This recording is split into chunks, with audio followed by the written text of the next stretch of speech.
Some men snap. They flip tables, raise their voices, make scenes that end up on somebody's phone, and eventually on the internet for strangers to dissect over breakfast.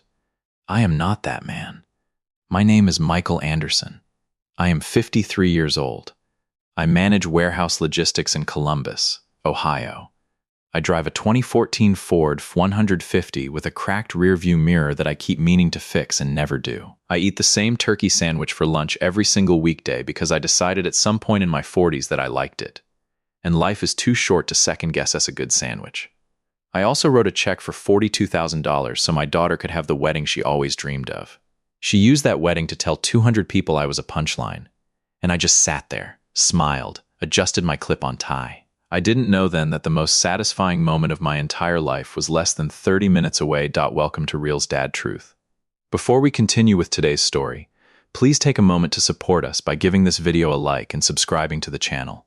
Your support means the world to us and gives us the motivation to bring you more powerful and emotional stories every single day. We would also love to hear your thoughts. Please share your feelings, opinions, or reactions in the comments below. And don't forget to include the hashtag #RealsDadTruth. Thank you so much for being here, for listening, and for becoming a part of our story-loving community. Sophia, my daughter, 26 years old, sharp as broken glass, and twice as dangerous, got engaged to Ethan Carter on a Thursday evening in November. Ethan was a good man, solid, measured, the kind of guy who looked you in the eye when he shook your hand and actually meant it. He worked in corporate finance, wore pressed shirts without being told to, and looked at Sophia the way a man should look at the woman he intends to spend his life with. Like she was both the best thing that ever happened to him and the most terrifying. I liked him from the first dinner. My wife Emily squeezed my arm when Ethan pulled out the ring and whispered, "Don't say anything weird." When do I ever say anything weird?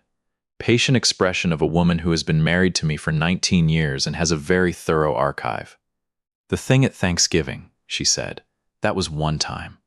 The thing at Sophia's graduation, that was taken completely out of context. Michael, fine. She turned back toward the happy couple. I did, too. Sophia was crying the good kind of tears, the kind that make mascara irrelevant because nobody's looking at your face. They're looking at your hands. Ethan was holding both of them. My mother, Ava, seated on my other side, patted my knee without looking at me. "You're going to write the check," she said quietly. "I know how much, however much she needs." Ava nodded once, like that settled something she'd been privately debating. Knowing her, it probably had. 2 weeks later, Sophia sat across from me at the kitchen table. Our kitchen table, mine and Emily's, the one with the water ring from a coffee mug I'd never gotten around to buffing out. And she folded her hands in that particular way she had since she was a child, very still, very deliberate. The posture of a woman about to ask for something significant, and having already decided she deserved it. "Dad, I found the venue." "Okay, it's called Willowbrook Estate. It has a garden for the ceremony and a ballroom for the reception." And she pulled out her phone and turned it toward me. I looked at the photos, rolling green lawns, white pavilion, enormous windows overlooking a sculpted garden, the kind of place that made you feel underdressed in the parking lot. "How much?" I asked. $38,000 for the venue and catering together. I did the math without showing it on my face. $38,000 was almost exactly what sat in the account I'd been quietly building since Sophia was 12 years old, the account I'd never told her about. The one I started the year after Emily and I got married when I sat down one Sunday morning with a yellow legal pad and wrote at the top, "Things I want to make sure of." Sophia's future was the first item on the list. "I can do it," I said.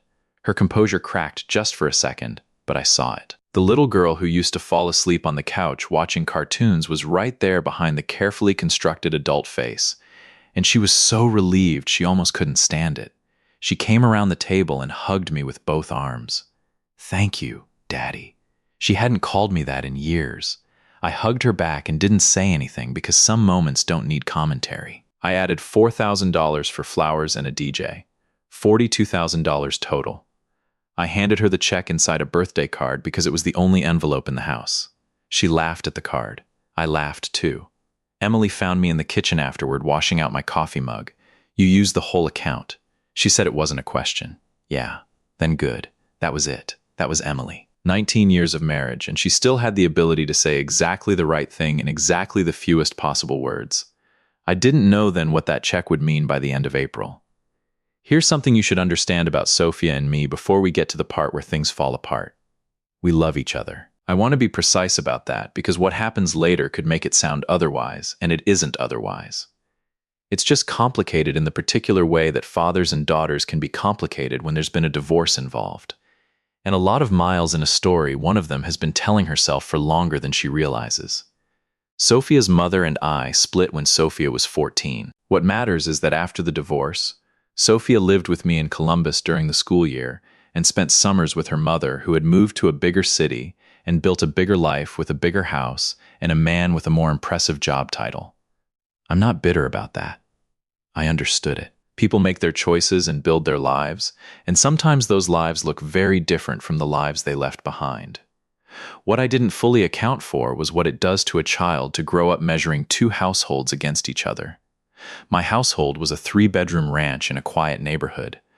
Barbecue on Sundays, the F-150, Friday nights watching whatever game was on. Emily's cooking, which was legitimately extraordinary, but would never photograph well for social media.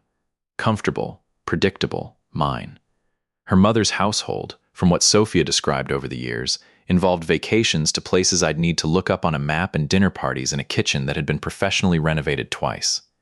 I didn't resent any of it. What I didn't see, what I was too close to notice, was that Sophia had quietly started categorizing me, filing me under a specific label. Working class dad, simple man, the one you visit out of love, not aspiration. By her mid-20s, she developed this way of talking to me. Not cruel, not yet. More like patient, like I was a beloved old appliance that still functioned but required gentle handling. She'd correct things I said at dinner, not because they were wrong, but because she had a more sophisticated version. She'd explain things to me in the careful cadence of someone speaking to a person who might not quite keep up. Emily saw it before I named it. She manages you, Emily said one night. Not unkindly, just factually, the way she said hard things. She's assertive. She interrupted you 4 times at dinner, Michael. She's passionate about the topic. Emily looked at me, the long, knowing look of a woman who has the full picture and is deciding how much of it to share at once. You gave her $42,000, she said, and she still talks to you like you need supervision. I didn't have an answer. I turned off the lamp and went to sleep. But the sentence stayed with me like a splinter, small, invisible, persistently present. I didn't know yet just how right Emily was about to be proven, or how publicly. The wedding was the last Saturday of April, a warm evening. The sky doing that particular thing it does in late spring, where the light goes golden before it goes dark and everything looks slightly more cinematic than it actually is. Willowbrook Estate was everything the photographs had promised and then some. The garden ceremony was set under a white pavilion strung with lights. The ballroom was all tall windows and candlelight and floral arrangements so elaborate I briefly wondered if I'd underfunded the flowers. 200 guests filled the space.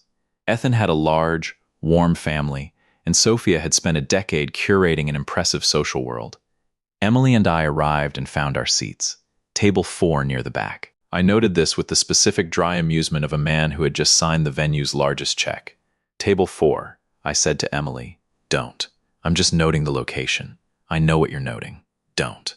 I sat down. She sat beside me, beautiful in the deep burgundy dress she'd bought on sale and hemmed herself on our kitchen table 3 nights before the wedding. I told her she looked incredible. She told me my tie was crooked. It's a clip-on, I said. It doesn't go crooked. And yet, my mother, Ava, found us just before the ceremony began and settled into the seat on my other side, already emotional, already reaching for my arm. She's going to be beautiful, Ava said. She is, I said. You look like you might cry. I won't. Your father cried at every wedding he ever attended. I know. I was there for most of them. She patted my arm and faced forward. The music began. Sophia walked down the aisle and I was right. She was beautiful. The dress was something I couldn't have described technically, but understood immediately. She looked like herself, fully realized the best version. Ethan Carter stood at the end of the aisle, and when he saw her, his face did something unguarded and genuine. And I thought, good, that's the right reaction. That's the man I said yes to, he cried during the vows. The good kind of crying, the kind that makes you respect a man rather than worry about him. I did not cry. I had decided I wouldn't, and I have very good discipline about the things I decide. The reception opened at 6 o'clock. The ballroom filled fast. Dinner was served at 7 o'clock. Prime rib and salmon, both excellent. I had the prime rib. Emily had the salmon. My mother, Ava, had both, which I respected enormously. At table 3, directly beside us, sat Mr. Thompson, Ethan's direct supervisor at Meridian Capital. He was mid-50s, silver-haired, the kind of man whose watch told you his tax bracket before he said a word. He arrived with quiet authority and settled in with the ease of someone accustomed to being the most significant person in most rooms. I noticed him. I did not think much about him. Not yet. I didn't know what he was carrying. The toasts began around 8. Ethan's best man went first. Energetic, slightly nervous. 3 inside jokes that landed for about 8 people and a toast that landed for everyone. Fine. Good. Normal wedding material. Then Jessica stood up. Jessica was Sophia's closest friend. They'd known each other since college. The kind of friendship forged in shared hardship and late nights that outlasts almost everything. She was funny and warm and told a story about Sophia that made the whole room laugh and then got quiet in just the right way. She raised her glass and meant it. Then Sophia stood up. I want to say I felt something shift, some animal instinct, some cold forewarning, but honestly I didn't. I was just a father watching his daughter pick up a microphone at her own wedding, and I was proud, and I thought, this is the moment I'll remember most. I was right about that, just not for the reason I expected. I want to talk about family, Sophia began. Her voice was clear and confident. She'd always been a composed speaker. Even as a kid, she'd never been rattled by an audience. Because family is complicated, isn't it? Warm laughter, knowing nods. I grew up between 2 worlds. She smiled out at the room. My mother gave me ambition. She showed me what it meant to want more, to reach further, to refuse, to accept the ceiling you were handed. Appreciative murmurs. I was still smiling, still proud. And then there was my dad. She looked at me. My dad is a warehouse manager. He drives a truck that's older than some of the people in this room. Light laughter. I kept smiling. He wore a clip-on tie to my wedding. Louder laughter. I glanced down. Guilty as charged. I'd never learned the real kind and had reached a point in my 40s where I decided this was a character trait rather than a deficiency. Growing up, my dad's idea of a big vacation was a long weekend at a state park. His idea of fine dining was a chain restaurant where they bring you bread before the meal. She paused, letting the chuckles build. He's a simple man. A very, very simple man. Something changed in Emily's hand on the table beside mine. Her fingers found my wrist. I kept the smile because I knew I was certain. I knew where this was going. The self-deprecating setup was just the runway. Any moment now, she'd pull the pivot. But the simple man was always there. But the simple man showed me what really mattered. That was the template. That was the move. Sophia didn't make the move.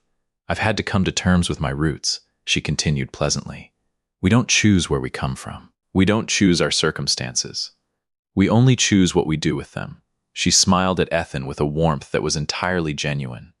And I am so grateful to be building something new, something better. She raised her glass. To Ethan's family who showed me what ambition looks like when it's inherited. To Jessica for 11 years of friendship that made me who I am. And to everyone in this room who helped make today possible. She did not say my name. She did not mention the check. The room applauded, and a few people near us did the quick, uncomfortable glance. The one people do when they've witnessed something slightly cruel and can't process it fast enough to respond.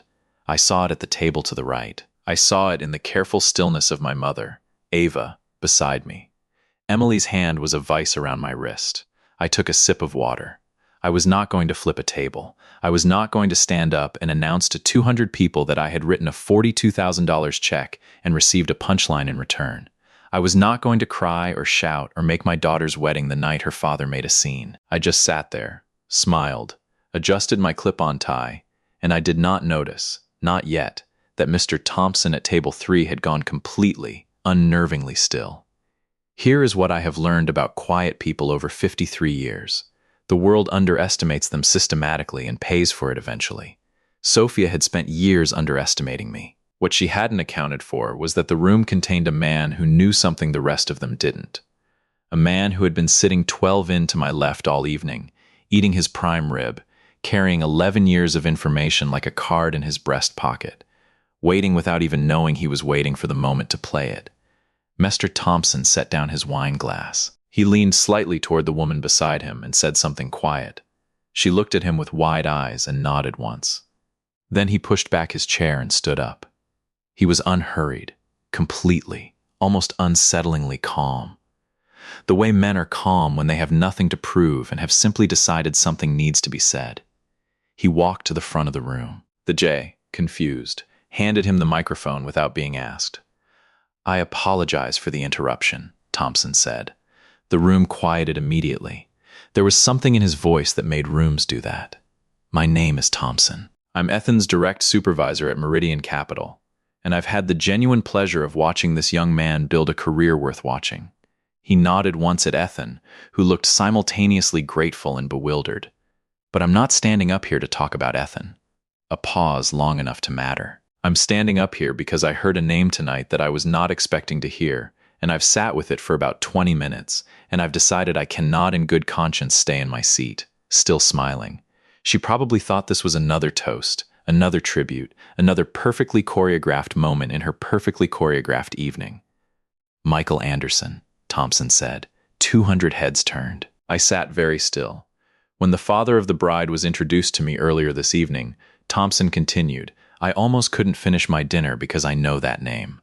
I have known that name for 11 years, and I have been trying to place it all night.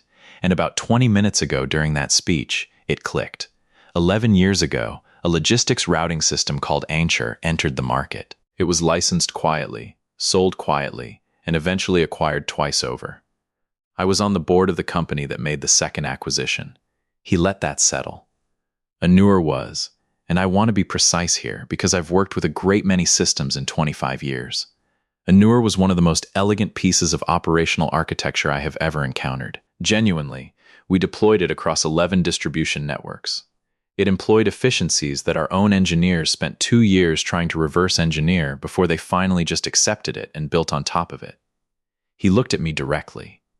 The man who designed and built Anchor from scratch on his own time, on his own initiative, while working a full-time job, is sitting at table 4 in a clip-on tie. Let me tell you what Anchor was and why I never told Sophia about it. I built it over 4 years, starting when Sophia was around 15. Nights and weekends, a second-hand laptop, every textbook and logistics paper I could get from the Columbus Public Library. It wasn't glamorous. There was no founding moment, no eureka, no investor meeting in a glass-walled conference room. It was just a man who understood from 14 years of warehouse work that the way goods move through distribution systems was deeply unnecessarily inefficient, and who believed stubbornly that he could model something better. I called it Anur because I needed a name for the files, and that was the word that came to me at 11:30 on a Tuesday night, and I never changed it. I licensed it to 3 regional distributors in Ohio in the first year. Modest revenue. The system worked. Word got to the right people. In year 3, a Pittsburgh logistics firm bought the licensing rights outright. I made enough to pay off my house and fund the account I'd eventually use for Sophia's wedding. In year 4, the full intellectual property, Anchor itself, every component was acquired by a national supply chain company. I signed the paperwork on a Wednesday morning and drove to a chain restaurant afterward because I felt like celebrating in exactly the way I felt like celebrating, and nobody else was involved. Then I went back to the warehouse on Monday. I never told Sophia. I have thought carefully about why. And the honest answer has a few layers. One layer is that the money was just money. It didn't change who I was, and I'd already decided who I was. A simpler layer is that I was a father raising a teenager, and announcing a business deal felt like exactly the wrong energy for that season of our lives. But the deepest, truest layer, the one I admitted to myself only much later, was that I was afraid not of her dismissing it, of her reducing it, of watching her absorb the information and file it under the wrong heading. I didn't want Answer to become evidence in a case she was building about who I should have been. I wanted it to stay mine. So, it stayed mine. What I did not know, what I had absolutely no way of knowing, was that Anchor had been acquired a second time 3 years after my sale. That it had been scaled, developed, and integrated into a national logistics framework. That it was now a foundational component of systems used by Meridian Capital's portfolio companies. That the man sitting 12 inches to my left had been on the board of the company that made that second acquisition, that he knew exactly what it was, that he knew exactly who had built it. The man who built Anner, Thompson continued, his voice steady and precise, did not build it in a university lab or a funded startup. He built it in his spare time while managing a warehouse by day. He licensed it without a press release. And then Thompson paused and something shifted in his expression, something that looked almost like genuine admiration. He went back to work on Monday morning like none of it had happened. A sound moved through the room, not laughter, something quieter and more complicated. I have spent 25 years in finance and investment, Thompson said. I have met builders who required an audience for every brick they laid. I have met men who needed the credit more than they needed the result. He looked at me steadily. Michael Anderson is not that man. Landing like stones, he built something real. He used what it earned to give his daughter this wedding. And then he sat at table 4 and smiled while she called him simple. The room went absolutely still. I was looking at the tablecloth. I made myself look up. I want to say one thing directly to Michael Anderson. Thompson's voice had not risen once. He was not performing. He was just saying what he had decided needed to be said. Sir Anur employed efficiencies that improved supply chains serving hundreds of thousands of people. The work you did mattered enormously, and the fact that you never needed anyone in this room to know about it. He stopped, looked around the room slowly, then back at me. That is not what a simple man does, he said. That is what an extraordinary one does. He set the microphone down. The room erupted. The applause started at the back and rolled forward like a slow tide. My mother Ava made a sound beside me, something between a sob and a war cry. The noise of a woman who has always known the full picture and has just watched the rest of the world catch up. Emily didn't say anything. She just pressed her forehead briefly against my shoulder and stayed there for a moment. I could feel her shaking, not crying, laughing. The deep, quiet laughter of a woman who has been right for a very long time and is finally completely publicly vindicated. I looked at Sophia. She was not applauding. She was sitting at the head table with her champagne glass still halfway to her lips, frozen there, the color draining from her face in a slow, invisible tide. The posture of a woman doing rapid, unwilling mathematics. The clip-on tie. The state park vacations. The chain restaurant celebrations. The F-150 with the cracked mirror. The $42,000 check. Answer. Ethan leaned toward her and said something quietly. She didn't respond. She was still running the numbers, and the numbers were dismantling everything she'd spent years building. Ethan caught my eye across the room. He looked devastated, not for himself, but for what he just watched his wife do to her father in public. He mouthed something. I was fairly sure it was, "I'm so sorry." I gave him a small nod. He wasn't the problem. He never had been. People stopped by the table. Strangers, faces I'd never seen, pumping my hand, saying things I received with as much grace as I could manage. Thompson himself came over, brief and genuine, and we shook hands. He told me the work had mattered. I told him I appreciated it more than I could easily express, which was the exact and complete truth. Jessica caught my eye from across the room. She held my gaze for a long moment, the look of a woman who loved Sophia deeply, had watched this coming from further away than anyone realized, and didn't know what to do with either of those things. She gave me a small, pained nod.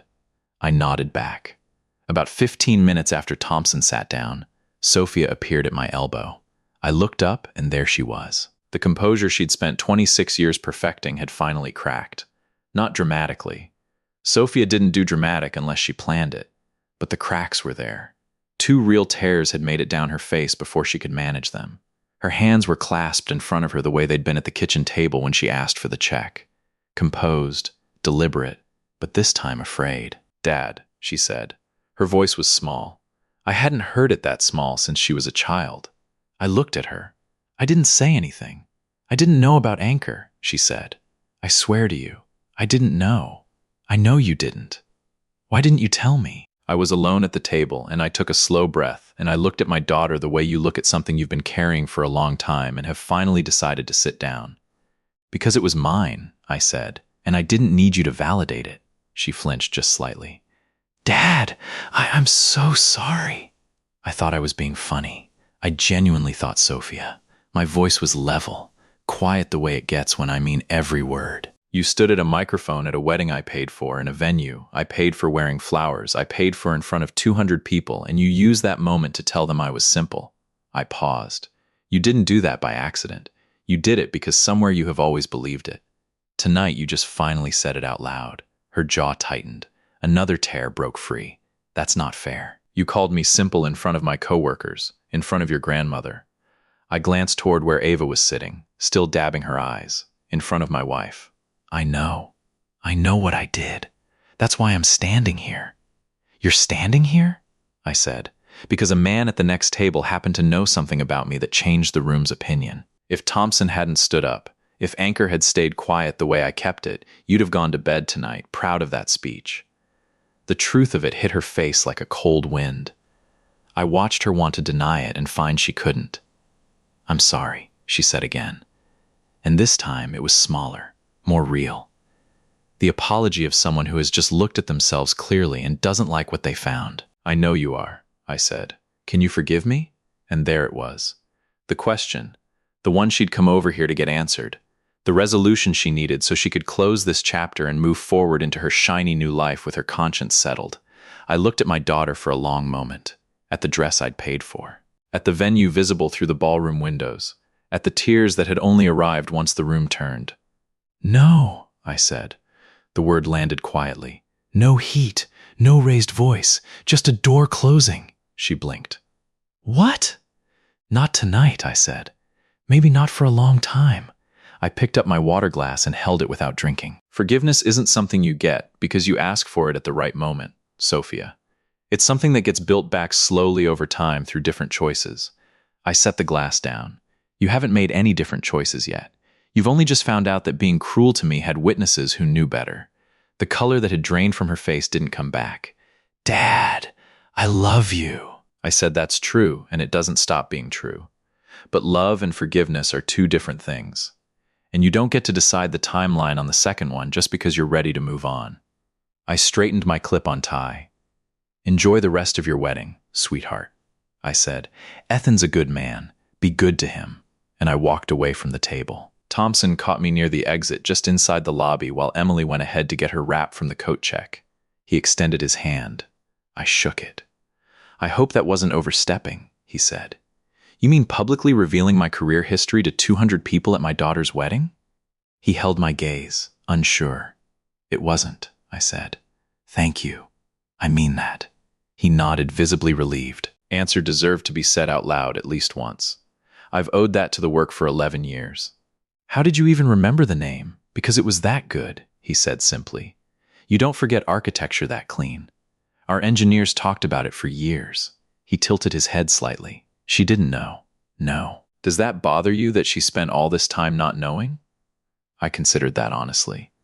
It would have bothered me more if she'd known and still done it. I said Thompson was quiet for a moment. Then what did she say when she came over? She apologized. And I told her I couldn't forgive her. Not tonight. He looked at me steadily, not with surprise, more like recognition. The look of a man who has watched enough of life to understand what that kind of decision costs. She's going to come back, he said. When the dust settles, she'll want to fix it. Maybe, I said, but wanting to fix something and actually fixing it are two different things. She's got a lot of ground to cover before we get there. I put on my jacket. If we get there, when you're ready to stop being quiet about what you built, he said, call me. No pressure. Just the option exists. I took the card and put it in my pocket.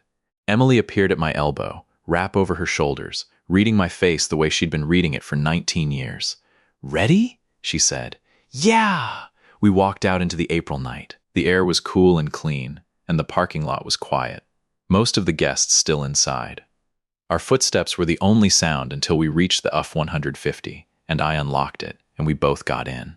Emily didn't speak until I started the engine. She came over, she said. She did.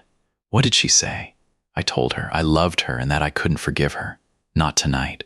Emily was still for a long moment. The heater ran. The dashboard lights glowed orange. Good, she said quietly. You're not going to tell me I was too hard on her. No, you're not going to say she's young. She made a mistake. Michael.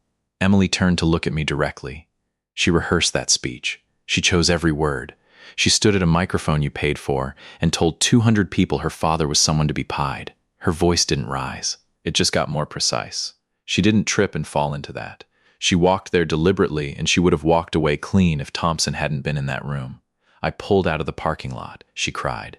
I said she got caught. Emily said, and then she got scared, and then she cried. That's not the same as understanding what she did. She paused. Maybe one day she'll get there, but that's her work to do, not yours. The highway opened up in front of us, the city lights orange on either side, the road long and familiar, and mine. I drove in silence for a while, the F-150 running steady the way it always did, reliable in the particular way of things that have never once pretended to be something they aren't. I thought about a second-hand laptop and a public library, about $42,000 in a birthday card envelope, about a speech delivered with a pleasant smile to a room full of people who laughed at the right moments. I thought about the look on Sophia's face when I said no. Not anger, not satisfaction, just the particular quiet of a man who has finally completely put something down. Some weights I thought you carry because you love the person, and some weights you set down for exactly the same reason. Sophia called on a Tuesday morning in October. I was at my desk. The coffee was bad. The morning was quiet. I looked at the name on my phone for a long moment. Then the following Monday, each time I watched the phone and each time I let it ring, not because I was performing, not to make a point, but because I had nothing to say yet that was worth saying.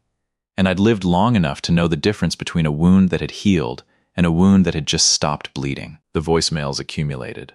I didn't delete them. I didn't listen to them either. Ethan texted me in November. A short, careful message. Michael, I know things are difficult right now. I want you to know I'm sorry for my part in not seeing what was happening. Sophia is working on it. She's really working on it. I read it twice. I respected him for sending it. I didn't respond. My mother, Ava, called me every Sunday as she always had, and we talked about the warehouse and the truck and what Emily was cooking. One Sunday in December, she said quietly. She called me, Sophia, I know. She asked me to talk to you. I figured, I told her. Ava said that you'd come around when you were ready and not a moment before. That's always been who you are. What did she say? She cried. Ava said, Good, I laughed despite myself. Emily and I had Christmas quietly that year. Just the two of us, which suited us both. I cooked the turkey badly, as I had every Christmas for 19 years. And Emily fixed it without comment, as she had every Christmas for 19 years. We watched a game, and she fell asleep on the couch, and I put a blanket over her and sat in the quiet house thinking about the year. Thompson called in January. Not about a job, just to talk, which surprised me. He'd been thinking about Anur again, he said, about the second-generation systems built on top of it. There were conversations happening at Meridian Capital about a new initiative, and my name had come up, not from him, but from one of their architects who'd been living inside the Anur framework for 5 years and wanted to talk to the person who originally built it. We talked for an hour. It was the best professional conversation I'd had in years. In February, I listened to Sophia's voicemails, all of them, sitting in my truck in the warehouse parking lot on a Tuesday lunch break with my turkey sandwich untouched on the seat beside me. The first few were formal, practiced, the cadence of someone who had rehearsed. Dad, I know I hurt you. I know I was wrong. I want to talk when you're ready. The later ones were different. The one from November, 11 weeks after the wedding. Dad, I keep thinking about what you said that I only apologize because Thompson was there. And I keep trying to prove to myself that that's not true, and I can't. A long pause. I can't prove it's not true. And that's the most honest thing I've told you in a long time. The last one from 2 weeks ago. I'm not calling to ask for anything. I know I don't get to set the timeline. I wanted you to hear my voice. I wanted you to know I'm still here. Another pause. The sound of someone gathering themselves. I understand if the answer is still no. I just needed you to know that I understand why. I sat with that for a long time. Then I put the truck in gear, drove back into the lot, and went back to work. I didn't call her back. Not yet. Maybe not for a while. Maybe not ever. I genuinely didn't know. What I knew was that forgiveness, real forgiveness, wasn't something I was going to manufacture to make someone else comfortable. It would come when it came if it came on its own timetable and no one else's. Until then, I had my warehouse, my turkey sandwich, my wife, who was right about most things, and had the patience of a woman who had long ago decided I was worth the trouble. I had my truck, which started every morning without complaint, and never once pretended to be something it wasn't. And I had Anchor still out there, humming quietly inside 11 distribution networks, doing what it was built to do, not asking for anyone's recognition, just like its builder. Some men flip tables when they've been wronged. I just close the ledger and go back to work.